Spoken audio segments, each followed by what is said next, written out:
Hoy os proponemos descender a un abismo, un laberinto de secretos que se ocultan tras lo cotidiano. Preparaos para explorar los recovecos más sombríos de la naturaleza humana. Pero antes, si os fascinan estas inmersiones en la psique criminal, apoyad el canal, dale a me gusta y suscribíos a Crímenes y Criminales para no perderos futuras exploraciones en la oscuridad. En esta ocasión nos sumergimos en la historia de alguien que en apariencia era un ciudadano americano normal, pero que en la sombra odió una realidad macabra. Buscaremos entre fragmentos de información para desentrañar los misterios de sus actos. Desde finales de los 70 hasta principios de los 90, una serie de desapariciones y hallazgos horribles sembraron el terror. Nuestra misión hoy no es solo narrar los hechos, sino comprender las posibles raíces de esa oscuridad, los giros inexplicables que llevaron a esta historia a un final tan violento. Empecemos. Este hombre nació en Milwaukee en 1960, el mayor de 2 hermanos. Padre químico, madre instructora de teletipos, esas máquinas de escribir electrónicas, aparentemente una familia normal. Lo curioso es que al indagar en su infancia los relatos difieren. Unos dicen que no recibió atención de bebé, otros que era consentido, pero con una madre tensa y demandante que discutía con su marido. Ya desde el principio vemos la dificultad de reconstruir una historia tan turbia. Claro, la familia no era precisamente un remanso de paz. El padre, por sus estudios, estaba fuera mucho tiempo. Y cuando estaba, la madre, con su hipocondría y sus depresiones, incluso un intento de suicidio, absorbía toda la atención. Imagínate la inseguridad que eso generaba en el niño, ¿no? Totalmente. Una sensación de inestabilidad desde pequeño. Eso pudo influir en su desarrollo emocional, cómo se relacionaba con los demás. Al no tener ese ancla emocional, quizás buscó el control en otros aspectos de su vida. Curiosamente, de pequeño era enérgico y alegre, pero tras una operación de hernia antes de los 10 años, se volvió retraído. En primaria, era callado y tímido. Una maestra incluso notó signos de posible abandono. Es que a veces un cambio así, aparentemente físico, puede coincidir con otros problemas en casa y afectar al desarrollo psicológico, la cirugía, la convalecencia. En el 66 se mudaron a Ohio, nació su hermano David. El padre ya era químico analítico y fíjate, con unos 4 años empezó a interesarse por los animales muertos. Encontró huesos debajo de la casa, el sonido le fascinaba y empezó a buscarlos activamente. No era una simple curiosidad. A esa edad, fijarse en la estructura interna, en lo que se esconde. En retrospectiva, da escalofríos. Ya. En el 68, otra mudanza. Esta vez a una zona boscosa con una cabaña. Empezó a coleccionar insectos y esqueletos de animales pequeños. Algunos los conservaba en formol en la cabaña. En el 70 le preguntó a su padre cómo blanquear huesos. Y el padre, viéndolo como una cosa científica, le enseñó, con huesos de animales y humanos. Sin saberlo, el padre estaba fomentando ese interés. Le dio las herramientas para ir más allá de la curiosidad. La línea entre restos de animales y humanos se difuminó. A partir de ahí empezó a recoger animales atropellados. Los diseccionaba, los enterraba, incluso ponía cráneos en cruces. Le dijo a un amigo que le intrigaba cómo encajaban los animales. En el 75, decapitó un perro muerto, lo empaló en un árbol y puso el cráneo en un palo. Se lo enseñó a un amigo como si fuera una broma. Ahí ya hay una falta de empatía preocupante. Era crueldad disfrazada de diversión. Y por entonces la madre empezó a tomar más medicación, con lo que el contacto familiar se redujo aún más. Pasemos a su adolescencia, donde todo se vuelve más oscuro. Claro, si lo piensas, la falta de atención, los comportamientos extraños desde pequeño. Era como si se estuviera gestando algo. En el instituto, desde el principio fue un marginado. Con 14 años ya bebía mucho, cerveza, licor fuerte durante el día, lo ocultaba en el instituto. Decía que el alcohol era su medicina. Era educado, inteligente, pero las notas empezaron a bajar. El alcohol como automedicación, un escape, un intento de aliviar algo que le atormentaba. En la pubertad descubrió su homosexualidad, pero no se lo dijo a sus padres. Tuvo una breve relación sin sexo con otro chico. Y aquí viene lo importante. Empezó a fantasear con dominar y controlar a un hombre sumiso. Sus fantasías sexuales se centraban en el pecho, el torso, mezcladas con disección. Una mezcla de sexo, dominación y desmembramiento. El control absoluto como parte de su excitación. Con 16 años, fantaseó con atacar a un corredor que le gustaba para abusar de él. Se escondió con un bate para moscarle, pero el hombre no apareció. Luego admitió que ese fue su primer intento de someter a alguien. De la fantasía a la intención real. Planificar un ataque, acechar a la víctima. Un paso muy peligroso. En el instituto se volvió el gracioso. Hacía como ataques epilépticos o imitaba parálisis cerebral, en clase, en tiendas, a veces para conseguir dinero para el alcohol. Sus notas se fueron al traste en el 77. Un comportamiento extraño para llamar la atención, para intentar encajar. Sus padres contrataron un profesor particular, pero nada. Empezaron terapia de pareja, pero las broncas seguían. Y en septiembre del 77, el padre descubrió que la madre tenía un lío. Decidieron divorciarse, le dijeron a los hijos que intentarían llevarse bien. La familia se rompía. El padre se fue a principios del 78. Él se graduó en mayo del 78. Semanas antes, un profesor lo pilló bebiendo en el parking del instituto. Dijo que tenía muchos problemas en casa.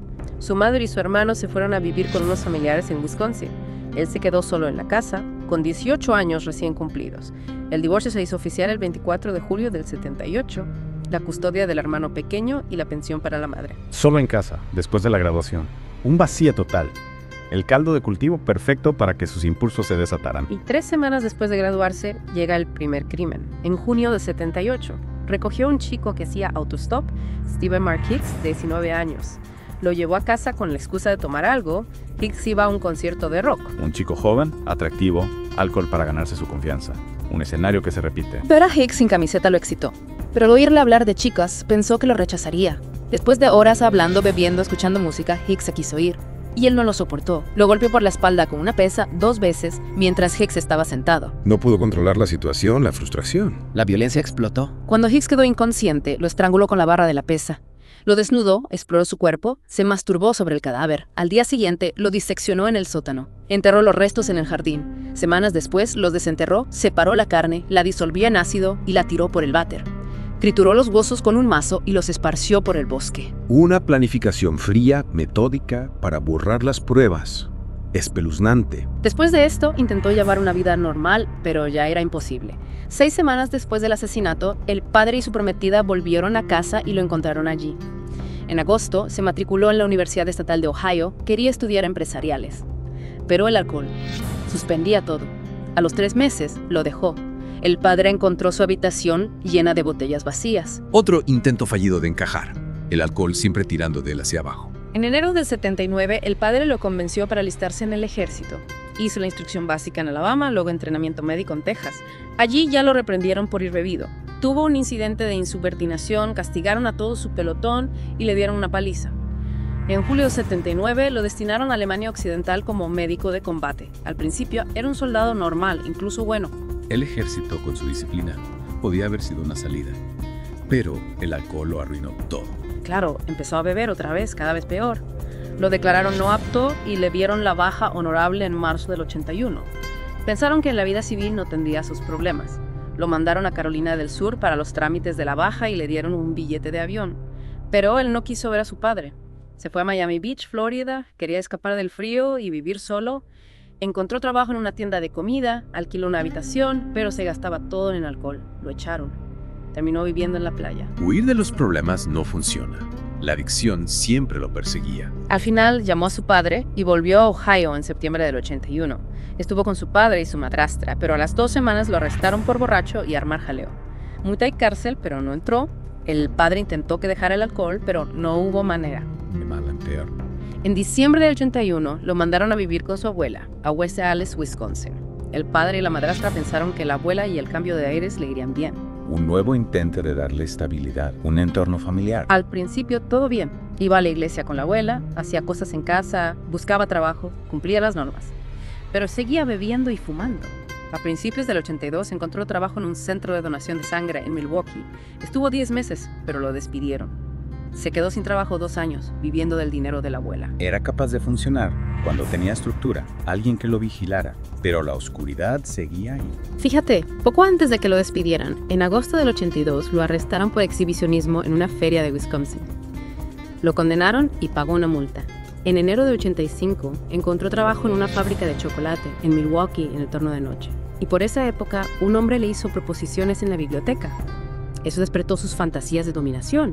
Empezó a frecuentar bares, saunas, librerías gays. Las viejas fantasías volvían a la superficie. Robó un maniquí de una tienda, lo usaba para masturbarse, hasta que la abuela lo descubrió y lo tiró.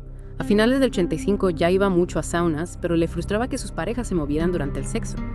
Decía que se había entrenado para ver a la gente como objetos, no como personas. A partir de junio del 86, empezó a drogar a sus parejas con pastillas para dormir, las echaba en la bebida. Esperaba que se durmieran para hacerles cosas. Conseguía las pastillas diciéndole a los médicos que trabajaba de noche y las necesitaba para regular el sueño. La deshumanización de sus parejas. Un paso hacia la violencia. Después de unas 12 veces, lo echaron del sauna. Entonces empezó a usar habitaciones de hotel. Y poco después leyó en el periódico que iban a enterrar a un chico de 18 años. Se le ocurrió robar el cadáver. Intentó desenterrarlo, pero el suelo estaba muy duro. Lo dejó. En septiembre del 86 lo arrestaron por masturbarse delante de 2 niños de 12 años cerca del río. Dijo que estaba meando y no los había visto, pero luego confesó. Le rebajaron el cargo a alteración del orden público. En marzo del 87 lo condenaron a 1 año de libertad condicional y a terapia. Cada vez peor, sin control. Y llegamos al punto de inflexión al principio del horror. El 20 de noviembre del 87 conoció a Steven Tuomi, de 25 años, en un bar. Lo convenció para ir al Hotel Ambassador en Milwaukee. Había alquilado una habitación. Dijo que no quería matarlo, solo drogarlo y estar a su lado mientras lo exploraba. Pero a la mañana siguiente, Tuomi estaba muerto debajo de él, el pecho aplastado, moratones, sangre en la boca. Él tenía los puños y el brazo magullados. Dijo que no recordaba haberlo matado, que no se lo creía. La negación. La incapacidad de asumir la responsabilidad. Compró una maleta enorme para llevar el cuerpo a casa de su abuela. Una semana después, lo descuartizó, separó la carne, la cortó en trozos, la metió en bolsas de basura, envolvió los huesos en una sábana y los machacó con un mazo. Tardó 2 horas. Tiró todo a la basura, menos la cabeza. Planificación y frialdad. La guardó 2 semanas envuelta en una manta, la hirvió en detergente y lejía para conservar el cráneo, lo usaba para masturbarse, pero el cráneo se volvió frágil y lo pulverizó. Una obsesión macabra. Después de Tuomi, empezó a buscar víctimas activamente. En bares gays sobre todo. Los llevaba a casa de la abuela, los drogaba y los estrangulaba. 2 meses después, conoció a James Dockstader, un chaval de 14 años, prostituto. Le ofreció $50 por posar desnudo. Lo llevó a casa, tuvieron sexo, lo drogó y lo estranguló en el sótano. Lo dejó allí 1 semana y luego lo descuartizó como a Tuomi. Tiró todo menos el cráneo, lo hirvió, lo blanqueó, pero se rompió y lo pulverizó. El patrón se repetía. El 24 de marzo del 88 conoció a Richard Guerrero, de 22 años, bisexual, en un bar gay. Le ofreció $50 por pasar la noche en casa de su abuela. Lo drogó, lo estranguló con un cinturón, abusó del cadáver y lo descuartizó al día siguiente. Tiró todo menos el cráneo. Lo pulverizó meses después. El 23 de abril llevó a otro chico a casa. Le dio café con droga, pero huyeron a la abuela. Él le contestó, para que pensara que estaba solo. Pero no lo mató. Lo llevó al hospital cuando se durmió. Una interrupción, un atisbo de duda quizás. En septiembre del 88, la abuela le echó de casa. Bebía mucho, llevaba hombres a casa a altas horas, olía mal el sótano y el garaje. El 25 de septiembre se mudó a un apartamento en una zona mala cerca de trabajo. 2 días después, lo arrestaron por drogar y abusar de un niño de 13 años. Lo había llevado a su casa para que posara desnudo. Un nuevo espacio, sin control. La espiral de violencia continuaba. Su padre contrató a un abogado. Le hicieron pruebas psicológicas. Revelaron alienación, impulsividad, desconfianza, frustración por sus fracasos. El asistente social mencionó que en el 87 le habían diagnosticado un trastorno esquizoide de la personalidad. El 30 de enero del 89 se declaró culpable de agresión sexual y de incitar a un menor a actos inmorales. Aplazaron la sentencia hasta mayo. El 20 de marzo se fue 10 días a casa de la abuela. Era Semana Santa. Las señales estaban ahí, pero no lo detuvieron. 2 meses después de declararse culpable y 2 meses antes de la sentencia, mató a su 5ª víctima. Anthony Sears, de 24 años, aspirante modelo mestizo. Lo conoció en un bar gay el 25 de marzo del 89. Dijo que no iba buscando lío, pero Sears le habló. Lo llevó a casa de la abuela, tuvieron sexo oral, lo drogó y lo estranguló. A la mañana siguiente puso el cuerpo en la bañera, lo decapitó, intentó despellejarlo, le quitó la carne, pulverizó los huesos y los tiró. Dijo que Sears era muy atractivo. Fue la primera víctima de la que guardó partes del cuerpo. La cabeza y los genitales. Los metió en acetona, en una caja, en su taquilla del trabajo. Se los llevó cuando se mudó al año siguiente. La obsesión por poseer a la víctima más allá de la muerte. El 23 de mayo del 89 lo condenaron a 5 años de libertad condicional y a 1 año en un centro, pero podía seguir trabajando.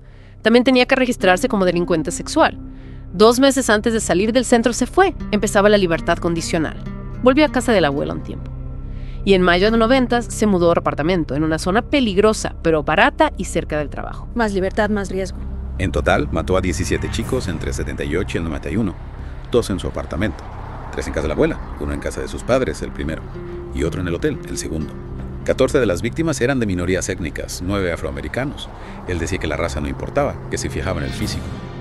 Un estudio forense confirmó que sus víctimas tenían una similitud morfológica que le atraía a un tipo de cuerpo concreto. Una selección macabra, pero con un patrón. La mayoría murieron estrangulados después de drogarlos. El primero, a golpes y estrangulado. El segundo, solo a golpes. Uno murió en el 90 por un shock y pérdida de sangre, le cortó una arteria. A 3, en el 91, les taladró el cráneo e inyectó ácido o agua hirviendo en el cerebro. Quería dejarlos en un estado sumiso, irreversible. Los mató, aunque no siempre fuera su intención. Experimentación, control absoluto, jugar a ser Dios. El 22 de julio del 91, Tracy Edwards, su última víctima, escapó. Iba esposado. La policía lo vio y lo investigó. Fueron a su apartamento y encontraron fotos de cadáveres. Intentó huir, pero lo cogieron.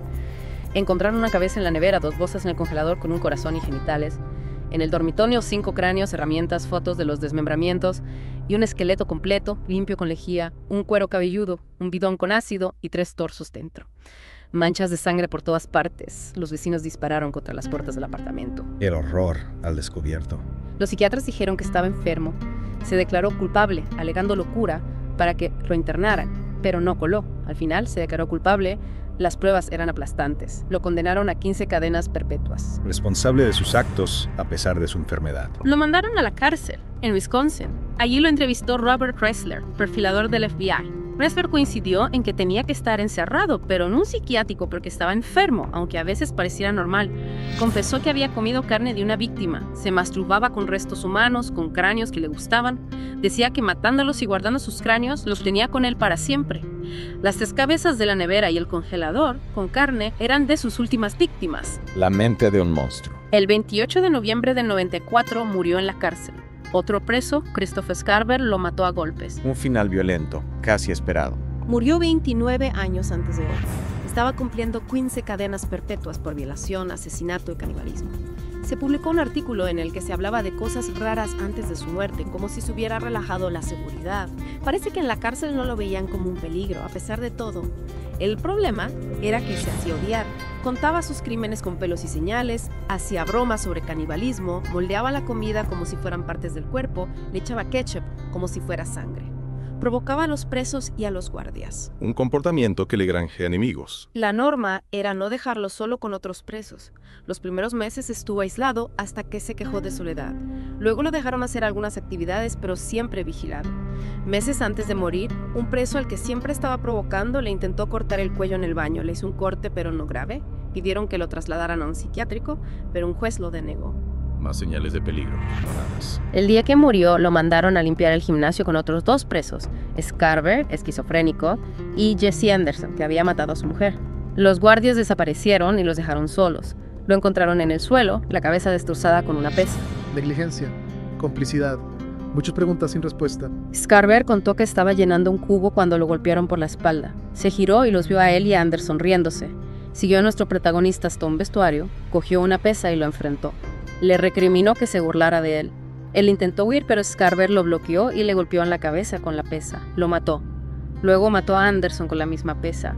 Dijo que no había guardias, que a lo mejor lo querían muerto, que lo mató porque se pasaba de la raya con los presos y los funcionarios y porque no se arrepentía de nada. La investigación oficial dijo que los guardias no tuvieron la culpa, pero muchos dudan que Scarver actuara solo. Un final turbio, lleno de sombras. Su historia ha dado para mucho.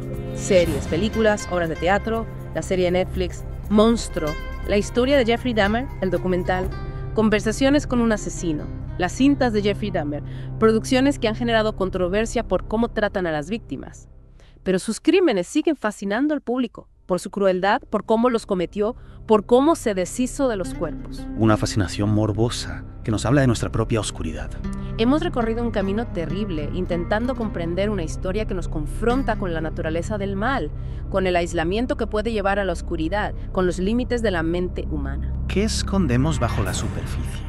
¿Qué nos dice esta fascinación por el horror sobre nosotros mismos? Esta inmersión solo ha rozado la superficie de una historia compleja y perturbadora. Os invitamos a reflexionar, a buscar vuestras propias respuestas. El laberinto de la mente humana es enorme y alberga rincones oscuros. Seguiremos explorándolos en futuras inmersiones.